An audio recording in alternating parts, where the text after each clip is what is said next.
சென்னையில properties தேடுறீங்கன்னா findbhk.com போங்க. Matching ப்ராப்பர்ட்டிஸ AI உங்களுக்கு சஜஸ்ட் பண்ணும். கரூர் அருகே தேர்தல் பறக்கும் படை சோதனையில் ஆவணமின்றி கொண்டு செல்லப்பட்ட 4,33,000 ரூபாய் பறிமுதல் செய்யப்பட்டது. வாங்கல் பகுதியில் முட்டை ஏற்றி வந்த லாரி ஓட்டுநரிடமிருந்து 3,79,000 ரூபாயும், உப்பிடமங்கலம் பகுதியில் கோழி வியாபாரியிடமிருந்து 54,000 ரூபாயும் கைப்பற்றப்பட்டது. பின்னர் உரிய ஆவணங்கள் இல்லாததால் பணம் பறிமுதல் செய்யப்பட்டு கருவூலத்தில் ஒப்படைக்கப்பட்டது.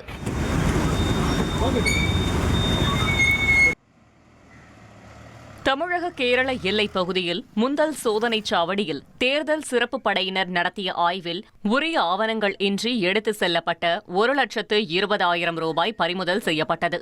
போடிநாயக்கனூரிலிருந்து ஏலக்காய் வாங்க செல்லும்போது பணம் எடுத்து சென்றதாக கூறிய நபரிடம் சரியான விளக்கம் அளிக்காததால் இந்த நடவடிக்கை எடுக்கப்பட்டது.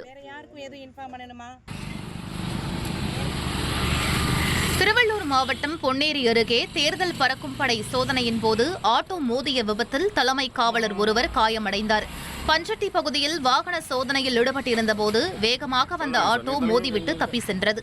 இதில் காயமடைந்த காவலர் தனியார் மருத்துவமனையில் சிகிச்சை பெற்று வரும் நிலையில் சம்பவம் தொடர்பாக காவல்துறை சிசிடிவி காட்சிகள் மூலம் விசாரணை மேற்கொண்டு வருகிறது.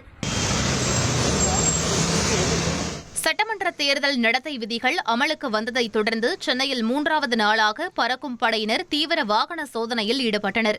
நுங்கம்பாக்கம் உள்ளிட்ட பகுதிகளில் கார், ஆட்டோக்களில் சோதனை நடத்தப்பட்டது. சென்னை முழுவதும் 48 பறக்கும் படைகள் மற்றும் கண்காணிப்பு குழுக்கள் பணியில் ஈடுபட்டனர். அப்போது உரிய ஆவணங்கள் இன்றி எடுத்து செல்லப்பட்ட 3 லட்சம் ரூபாய் பணம் பறிமுதல் செய்யப்பட்டது. சட்டமன்ற தேர்தலை முன்னிட்டு திருவாரூர் மாவட்டத்தில் பறக்கும் படை மற்றும் கண்காணிப்பு குழுக்கள் தீவிர சோதனையில் ஈடுபட்டன. மாவட்டம் முழுவதும் 36 இடங்களில் நடத்தப்பட்ட சோதனையில் மன்னார்குடி, நன்னிலம், திருவாரூர், திருத்துறைப்பூண்டி உள்ளிட்ட பகுதிகளில் இருந்து ஒரே நாளில் 7,05,000 ரூபாய் பறிமுதல் செய்யப்பட்டது. பறிமுதல் செய்யப்பட்ட பணம் கருவூலத்தில் ஒப்படைக்கப்பட்டது. சென்னையில ப்ராப்பர்ட்டிஸ் தேடுறீங்கன்னா findbhk.com போங்க. மேட்சிங் ப்ராப்பர்ட்டிஸ AI உங்களுக்கு சஜஸ்ட் பண்ணும்.